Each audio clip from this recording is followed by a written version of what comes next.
పాత్రికేయ మిత్రులారా, వందనాలు మీకు. ఒకసారి ప్రసాద ల్యాబ్లో నేను అలా బయటకు వెళ్తున్నప్పుడు మన సార్ అక్కడ థియేటర్ దగ్గర ఉన్నారు, ఫైనల్ మిక్సింగ్ థియేటర్ దగ్గర ఉన్నారు. ఆయన వారు కనపడినట్టు విశేష వెంటనే ఆ మహానుభావుడు ఇప్పుడు ఏం చేస్తున్నారు సినిమా, పలానా సినిమా విశాఖ ఉక్కు ఆంధ్ర హక్కు ప్లాన్ చేసుకుంటున్నా సార్ అని చెప్పా. ఆయన ఒక మాట అన్నారు, నారాయణమూర్తి గారు మీ సినిమాలు సక్సెసా ఫెయిల్యూరా పక్కన పెట్టండి, మీరు చేసే ప్రతి అటెంప్ట్ కూడా ఒక అచీవ్మెంట్, మీకు ఎప్పుడు ఏ సహకారం కావాలని చేస్తాను అని ఆ మహానుభావుడు నేను అడగకుండా ఎంతో సహాయ సహకారం అందించాడండి. ఆయనకి నాకు ఏ అబ్లిగేషన్ లేదండి, కేవలం నా పట్ల నా సినిమా పట్ల ఆయనకున్న అభిమానం. అందులో భాగంగా అయ్యా నేను యూనివర్సిటీ పేపర్ లీక్ అని ఎడ్యుకేషన్ సినిమా తీస్తున్నాను, దయించి మీరు చూడాలి, చూడడమే కాదు మీకు ఏమాత్రం నచ్చినా దయించి ప్రమోట్ చేసి నా సినిమా ప్రజలకు రీచ్ అయ్యేటట్టుగా హెల్ప్ చేయాలి అని నేను విజ్ఞప్తి చేయడం, నా విజ్ఞప్తిని మన్నించి ఆయన అమూల్యమైన టైంను కూడా నా కోసం వెచ్చించి నా సినిమాను చూసి ఈవేళ నా సినిమా గురించి ఆయన మాట్లాడుతున్నారంటే ఆయన నా హృదయపూర్వకంగా ధన్యవాదాలు చెప్తున్నాను. Thanks a lot sir. Please.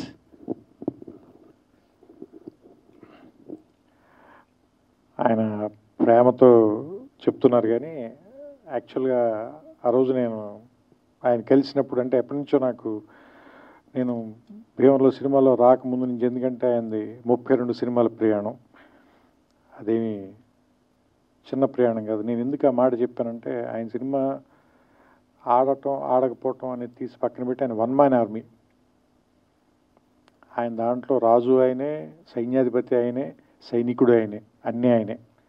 So ఒక్క మనిషి సినిమా ఆలోచన పుట్టడం దగ్గర నుంచి దాని ఎగ్జిక్యూషను, దాని తాలూకు రిలీజ్ వరకు సినిమాని తీసుకెళ్ళి జనం ముందుకి థియేటర్లో సినిమాని ఒకే ఒక వ్యక్తి ఇంత ప్రయత్నం చేస్తున్నారంటే అది కూడా ఖచ్చితంగా ఏదో ఒక కారణం ఉండి తీరాలి సినిమాకి, దానికి ఖచ్చితంగా ఏదో ఒక ప్రయోజనం ఉండి తీరాలి. ఒక మాట మనం ఖచ్చితంగా మాట్లాడాలి, ఆ మాట వినపడాలి. అంటే నొక్కబడే గొంతుల గురించి మాట్లాడడానికి ఒక గొంతు ఉంది, ఆ గొంతు అందరికీ వినపడాలి. అది మనకు నచ్చచ్చు, నచ్చకపోవచ్చు, దాంతో మనం ఏకీభవించవచ్చు, ఏకీభవించకపోవచ్చు, కానీ వాళ్ళు మాట్లాడాల్సిన అవసరం ఉంది, అది మనం వినాల్సిన అవసరం కూడా ఉంది. లేకపోతే ఏం జరుగుతుందంటే ప్రపంచంలో ఏకపక్ష ధోరణి అనేది రావటం మూలంగా రాబోయే జనరేషన్స్ చాలా సంకుచితంగా తయారైపోతారు. సో అందుకని విభిన్నమైనటువంటి గొంతులు, విభిన్నమైన అభిప్రాయాలు, వీటిల్లోనే బ్యూటీ ఉంది.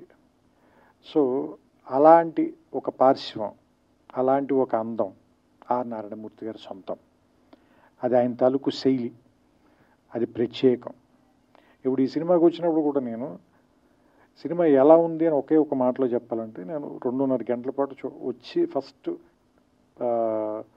కార్డు పడిన వెంటనే 162 నిమిషాలు అనగానే నేను కొంచెం భయపడ్డా. అయ్యో బాబు 2 గంటల 40 నిమిషాలు ఇప్పుడు కూర్చొని చూడాలా మనం ఈ సినిమా, ఫస్ట్ వచ్చే భయం. ఎందుకంటే కరోనా తర్వాత అందరికీ కూడా ఏ సినిమాని కూడా 20 నిమిషాల మించి 30 నిమిషాల మించి చూడలేనటువంటి ఒక ఏమంటారు దాన్ని, ఒక అది యాంగ్జైటీ అనాలా, అసహనం అనాలా, అలాంటి పరిస్థితిలో ఉంది ప్రపంచం మొత్తం. అలాంటి సినిమాని 2 గంటల సినిమా, 2 hours ఇప్పుడు నేను చూసింది, 2 గంటల సినిమా చూస్తే క్షమించాలి సమయం తప్పుగా చెప్పా. 2 గంటల సినిమా చూసినప్పుడు నాకు చాలా ఫాస్ట్గా పరిగెత్తి వెళ్ళిపోయింది, సినిమా అయిపోయింది. దాంతో విషయం, ఇందులో ఉన్న విషయం పేపర్ లీకులు, యూనివర్సిటీలు లేదంటే కాలేజీ రోజుల నుంచి విద్యాబోధన ఇంగ్లీష్లో జరగాల, తెలుగులో జరగాల, విద్యార్థులు ఉద్యోగాల కోసం జాబ్ క్యాలెండర్ల కోసం వెయిట్ చేయటం, అక్కడ కూడా లంచాలు ఇచ్చిన వాళ్ళకి ఉద్యోగాలు వస్తుంటే మిగతా తాలూకు స్టూడెంట్లు కానీ మిగతా వాళ్ళ తాలూకు నిస్పృహ, ఇందులో ఏది కూడా మన ఇమీడియట్గా ఉత్తేజపరిచే అంశాలు కాదు, ఏదో ఆలోచింపజేసేవు లేదా నిరాశపరిచే అంశాలు అయినప్పటికీ కూడా సినిమాని చాలా బలంగా పట్టుగా నడిపించారు. నేను అనుకోవటం అది మీ సిన్సియారిటీని అనుకుంటున్నాను. కేవలం మీ సిన్సియారిటీ మూలంగానే మనకి లోపల ఏదైనా ఒక లాంగ్వేజ్ వచ్చే లోపే మీ సిన్సియారిటీ వల్ల బ్రదర్ ఒక్క నిమిషం. అంటే మాకు ఏదైనా లోపల ఒక లాంగ్వేజ్ వచ్చే లోపే మీ సిన్సియారిటీ వల్ల దాన్ని ఏం మాట అనలేకపోతున్నాం.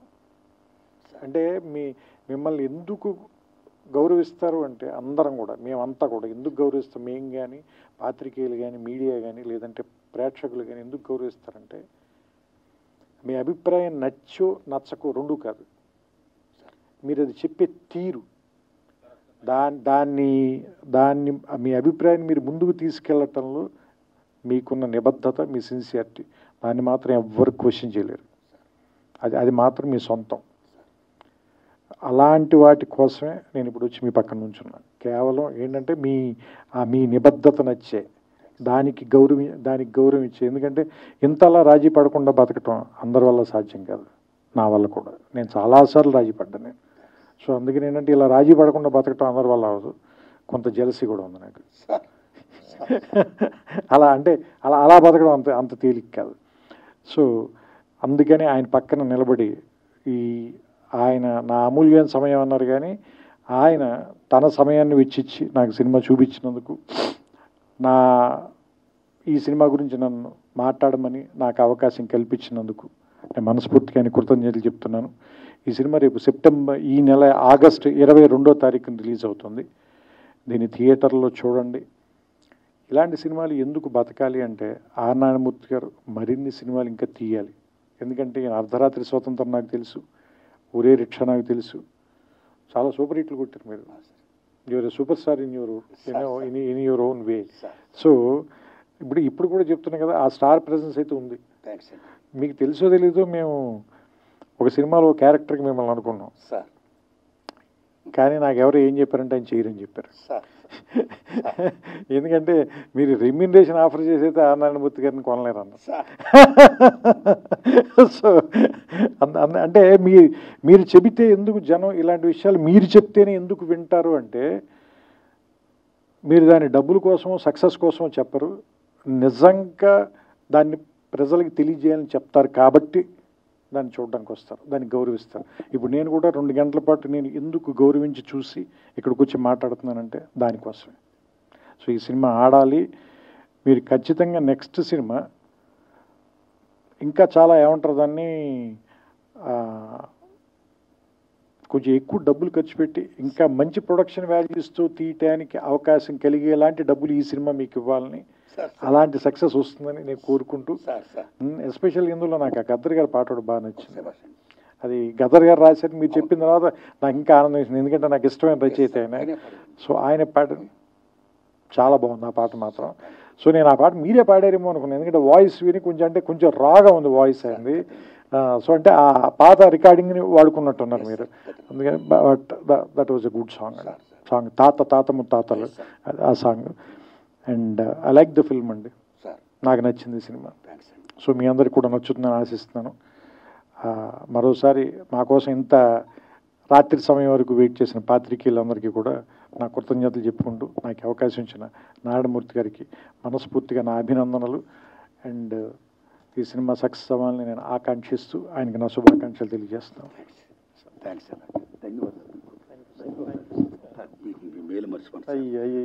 మీరు అలా అనకూడదు. Thank you sir, thank you all, thank you అండి.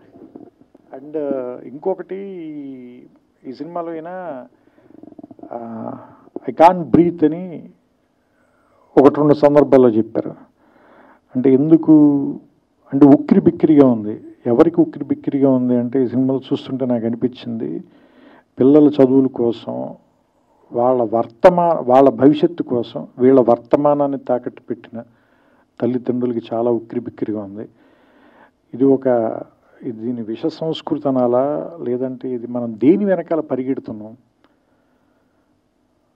చదువు వల్ల వచ్చే సక్సెస్ వెనకాల, లేదా నిజంగా జ్ఞానం వెనకాల పరిగెడుతుంటే ఇంత డబ్బులు విసిరేసి ఎందుకు పరిగెత్తాలి మనం, ఆ క్వశ్చన్ అయితే మాత్రం వచ్చింది సార్. సో అంటే యాక్చువల్గా జ్ఞానం మనకి ఆనందాన్ని ఇవ్వాలి, ఇంత నొప్పి ఎందుకు ఇస్తుంది, ఇంత బాధను ఎందుకు ఇస్తుంది, మన కన్న వాళ్ళకి ఇంత కష్టాన్ని ఎందుకు ఇస్తుంది. ఎందుకంటే నేను కూడా ఇంజనీరింగ్లో ర్యాంక్ వచ్చి, బట్ అది ప్రైవేట్ కాలేజీలో వచ్చింది నా ర్యాంక్, 3000 చిల్లర ఎంత ర్యాంక్ వచ్చింది.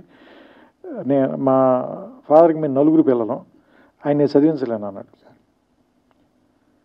సరే మరి ఆయన తేలిగ్గా చెప్పారో లేదా నేను తేలిగ్గా తీసుకున్నానో తెలియదు, కానీ దాన్ని పెద్ద పట్టించుకోకుండా నేను గ్రాడ్యుయేషన్ బీఎస్సీ చదువుకోరానంటే నేను బీఎస్సీ చదివేశాను. కానీ అంటే ఇప్పుడు వీళ్ళని చూస్తుంటే అప్పుడున్నంత తేలిగ్గా సమాజం ఎందుకు లేదు, ఇప్పుడు మనుషులు కూడా ఎందుకంత తేలిగ్గా ఎందుకు లేరు, ఎందుకంత సుఖంగా లేరు, ఎందుకంత బరువుగా ఉన్నారు అంటే మనం అంత ఒత్తిడి పెట్టేస్తున్నాం పిల్లల మీద.